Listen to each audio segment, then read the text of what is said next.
Welcome to the Ladies Talk Show. This is your host, Leah Richheimer. We are doing overdrive on questions. They're great. Keep them coming, ladies. They're really, really awesome. Okay, what you got today, Gila? Okay, so Kaylee's asking, even after my husband and I make up, I find I'm always nervous about the next blow up. I can't truly relax. Oh, sorry. What was her name? Kaylee? Kaylee. Kaylee. I like that name. Yeah, okay. So blow up is like never. Like never. Like there shouldn't be blow ups. There can be upsets, there can be conflicts, there can be disagreements, there can be arguments, there can be, heated debates. Blow ups, never. Blow ups, never. I'm saying that again. Blow ups, never. So blow up means somebody or both people got out of control. Somebody, either or both, lost mastery over themselves. Somebody, either or both, is taking out their frustrations that life isn't going their way on the other person. It's a never. A marriage should never have a blow up. Now, I'm going to take an example. Let me just think of it. Something, the husband wants, let me just think of an example. The husband, something very serious. Let's just see. Okay, they have a kid and they want to send him to this school, and the husband feels very, very strongly about it. And the wife's like, "No, we can't send him there. It's much too hard of a commute. The kids there are seen as different, and I don't think that's the right thing for our child." And the husband's like, "No, I studied special needs or special ed in whatever, and I learned that if the kid gets the right care, they become stronger. Whatever." It's this very, very tough decision, right? And very, very serious decision. A lot of ramifications to the kid, to the parents, to the commute, to the life, day-to-day life, to the other kids. Huge conflict, right? Huge. Do you think adding to that equation mean words, anger, do you think that's going to help the situation? So listen, we all are where we are. And then there's the gap between where we are and where we want to be and the person we want to be. Okay. And we're all hopefully going up and not down. You want to grow towards being the kind of person. So don't beat yourself up for wherever you're putting. If you have blowups every day, you got some work to do. And if you feel badly about yourself, like I'm bad and wrong, you're not going to have the motivation to do the work. Okay. So you have to say, okay, here's where I am. Not ideal. This is for whatever I was given, the parents I was given, the history I was given, I never learned that blowups weren't okay. So now that I know that, I'm going to be thinking about it. And if let's say I have 365 blowups, one every day, next year I'm going to have 364. You have to incrementally get better and better to reach the goal of where you want to be and who you want to be. But for this blow-ups, there's no call for it. It's totally counterproductive. And anything that, now, if your husband's the one who's having the blow-ups and you're just perfectly nice, "Oh, well, I really think that our kids should, not go to that school." And he's like, "Well, they gotta go to this." Well, I think, if it's a one-sided thing and you're completely blameless from the blow-up, that's one scenario. If you're the one who's blowing up, you got work to do. If both of you are blowing up, you got work to do. If your husband's is the one, you still have work to do, different work. So this is something you need to read articles. You need, like me standing on one foot, giving you an answer isn't going to solve this. But you can read articles, anger management, how to communication courses, how to become. Actually, I have a communication course. It's called the Communication Mastery. You can go to www.ladiestalkshow.com and you will find a communication course, mastery course, and that will help you to be able to avoid blowups, because you'll be thinking in advance and doing preemptive communication where you can analyze what's the way that's going to get me the result that I'm looking for, or closer to the result that I'm looking for. So, but the issue about blowups, it needs to be it needs to be handled. It needs to be figured out. It needs to be worked on. It needs to be discussed. And you need to figure out, make a plan with your husband and say, listen, I know like we always get to a tussle and and both of us bring out the boxing gloves and we have these, whatever, and then we make up. But then I'm always on edge wondering when's the next blow up going to be. And I would like to work on not being that person. So if we can work on this together, maybe if we start to see that it's heated, we say, okay, time out, and we set a timer and we leave the room for 5 minutes and then we come back.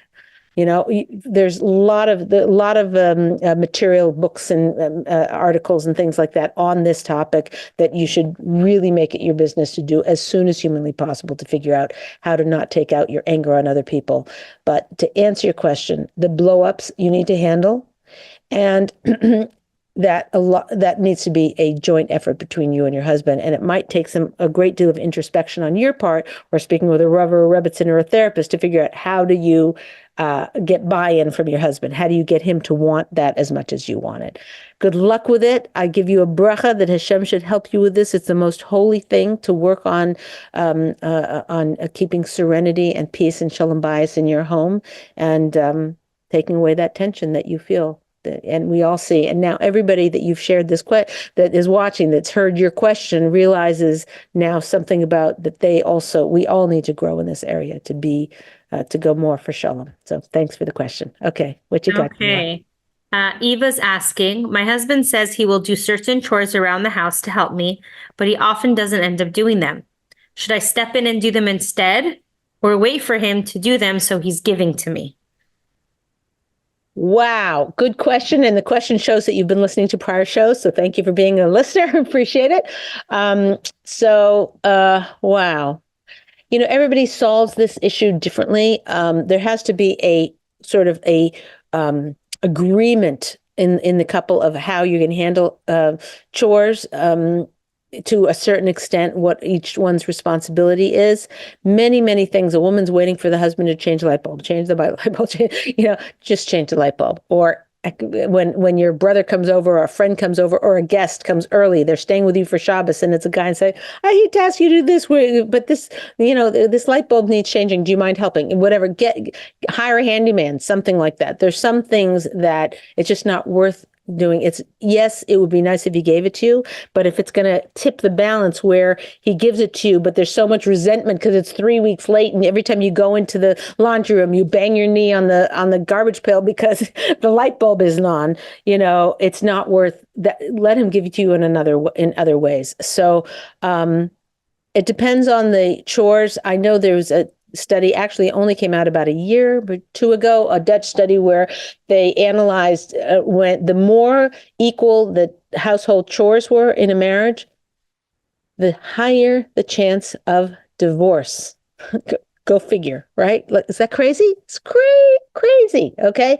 But what it means is like if it's like tit for tat and we're each giving 50-50, and if you don't do it, they have a higher divorce rate, where it's just like, okay, I'm going to do this part. My husband's giving me, forget it, he didn't change the light bulbs. He's giving me emotional support, or he is giving, all bracha comes from our husband. So we need to be grateful to him for everything. I've got lots of shows about that. It's a very powerful way to access the bracha in your life is by saying thank you to your husband and realizing that that's the source. But that's a whole other powerful tool that a woman has, is to access that. But for you to understand that your list, now maybe some people put on a Post-it note, or some people have texting, oh, by the way, don't forget this and that and the other thing. You have to find a good system that works, an overall divvy up of the labor somewhat. And then a way to handle when things aren't done. And that's a conversation you have with your husband. Like, I asked you to please, there's that big boulder that's sitting, in the back patio, and we wanted to get rid of it and whatever. I've asked you so many times. I feel like I don't want to be that nagging wife. What do you want me to do? Do you want me to send you a Post-it? Do you want me to, when you're already in the backyard, to recognize that and text you right then so that while you're there? I don't know what to do here, sweetheart. Please tell me how to help manage this situation, like that, and step back and let him tell you what would work for him. And then you trial and error, experiment with what might be the best way to get the things done. Okay, best of luck to you. Good question. What do you got? Okay, I just got another very interesting question come in. Trying to find it. Okay. Getty wrote, we have a couple who we help and often see on Shabbos. The wife told me that her husband said, "Why can't you be a wife like her?" Like the girl, like the lady who's writing in. Okay. I know this is harmful, but my husband says it's not an option to cut off the contact. Meaning that husband is kind of idolizing the wife, and Yeah. that's causing shalom bayis. Oy, oy. And the husband doesn't think that they should separate, like, Sever it because they're yeah, helping them somehow. yeah. How did the wife know? How did Gitti know Because it that says the wife told me that her husband said. I, oy. What did Gitti say to her? I'd be I curious to wish know. I knew. I don't know. So I think that first of all, your husband's probably right, but even if he was wrong because he's your husband and that's what his desire is, you should try to honor it to still help with this couple. But what I would say is at some point, maybe perhaps for sure to the wife, but I'm wondering if just in front of the couple, like you're sitting there and you're talking and you're chopping, slicing challah, or you're doing something, and you say, it's so funny, I was, at so and so's house and I saw the husband was so nice to the wife and he was, complimenting her and, carrying on, carrying on. And my first thought when I saw that is, my husband doesn't do that. And it made me realize that she would, that even though he compliments her in front of everybody, I don't know what the rest of their life is like. I don't know whether that husband behind closed doors is mean to her. I don't know. There's always another story. And I realized that there's that saying from Chazal that say that you shouldn't covet or Hashem says, you shouldn't covet your other people's things and whatever, or their husbands or whatever. So I realized, oh my goodness, I shouldn't be doing that. That's terrible. And even though at that time I had the thought, boy, I wish my husband was more like him, I realized that was the wrong thing to do, the wrong thing to think, and that I should just really figure out, I should really just focus on the blessings that I have with my husband. And so I did that. And I sat down and actually you should probably do this so that Gitti, when you're giving it over, it's real. I sat down and wrote down all the things that I appreciate about my own husband and realized those are far more valuable to me than what I had thought temporarily for that guy. So even though it might get you in trouble because the husband might realize the wife told you what he said to her and that you're reacting to that. So, you have to judge how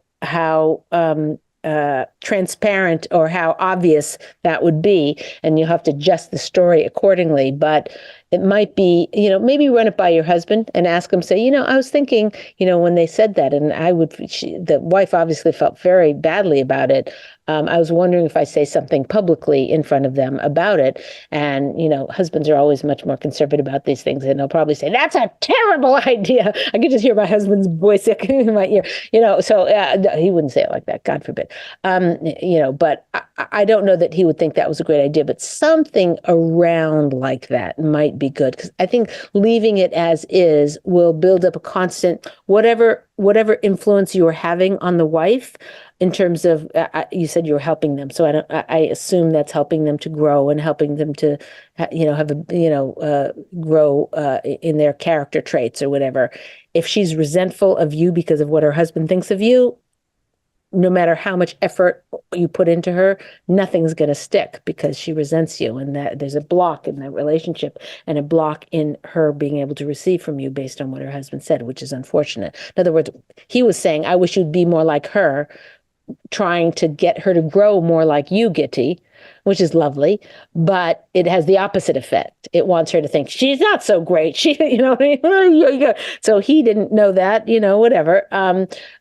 So I'm not quite sure. I gave you a kind of a sample idea. I don't know that that's the best idea. I don't know if a man will agree with that idea. It may not be. I'd have to think it through a lot more seriously. But the reason I want you to know is that you I would think about something like that in that area. You know the individuals better than I do of what would, what my, maybe even a simple sentence like, yeah, it's always, when you're looking at somebody else, it's always, the grass is always greener or something. There could be something you could say that could affect it. Run it by your husband. But anyway, hopefully just daven to Hashem. Please let them, my husband wants to continue helping them, and I think we should continue helping them. And even though there's this little glitch in it, please help resolve this issue. And oftentimes Hashem will just make it go away, that issue, that uncomfortability. So that's about, I think I can think of that you could do to take care of the situation. Okay, best of luck with it. It's a great question. Thanks for asking. Okay. Okay, so time for one more question. Hanadine is asking, I used to accidentally reject my husband's attempts at giving to me. For example, I would tell him flowers are unnecessary or that I don't need any more jewelry. Now I understand that Whoa, send it to me. No, okay. Go ahead. Now I understand that I need to receive everything he gives to me, but I feel like I blew my chance. How can I get him to give me again? I do say thank you a lot, but he still doesn't buy me anything. Oh, poor Booby. Sorry that happened. I would actually, when you used to buy me jewelry, honey. right. No, I was just thinking that, like, if you went to a store, like a little stupid, these gift shops that always smell funny and the guys don't really like being in there for very long. But anyway, you go into one of these things, or you're on vacation or something, and then fall in love with something really silly, small and silly, a teddy bear, a little pen that has turquoise on it that writes in pink, or, so whatever, some little thing that's not very expensive, that's kind of silly. And say, oh, I really want that, but I just can't bring myself to buy it because it's a stupid waste of $11 or $42, whatever it is, whatever your budget, it's a real way. Would you just buy it for me? And then, he'll probably say, no, just buy it yourself. Maybe he'll say, no, I can't. I want you to buy it for me. And then, okay, and you'll say, you really need this? A stupid pen, a stupid frog? What do you need the frog for? Whatever it is, and just say, no, I really, really want it. I just really want it, pick something that you really want. And so then he buys it for you. Thank him 1,000,000 times. Like, when he puts it in the bag and say, no, don't put it in the bag. I want to hold it, and you're walking out of the store and you're holding the frog and someone says, what's that in your hand? You're like, it's my frog. My husband just bought it. Well, maybe don't tell a lot of people your husband bought it for you. They'll feel jealous and they'll be mad about their husband. So whatever, I just got this little frog, whatever. But you can say that to your kids. Dad, look what daddy bought me. But anyway, carry that little frog or the little whatever it is with you everywhere you go, and and thank him 1,000,000 times, and hopefully that'll switch it around. It's a good habit, by the way, for anybody who's listening. Even if you didn't blow it already, it's a wonderful habit. Your husband will start looking for things. Oh, what about this? What about that? Okay, and the more he gives to you, the more money Hashem will give you. The more Hashem pays for this stuff, okay? Because the flow is from Shemayim. This is Rav Moshe Cordova. All bracha comes from Shemayim through our husband and to us. And the more he gives to us, and the more we appreciate and thank him, or whatever, the more bracha is brought from Shemayim. Hashem has a storehouse of bracha and things and items and emotional happiness and spiritual happiness and in every material happiness in every way. And the more we appreciate our husband, the more bracha comes into our home. So for you, that hopefully will work to turn it around. Great question. So this is the homework for everybody. One time this week, show amazing, over the top appreciation for something your husband does for you. Okay, this is Leah Richheimer for the Ladies Talk Show. We'll see you next time.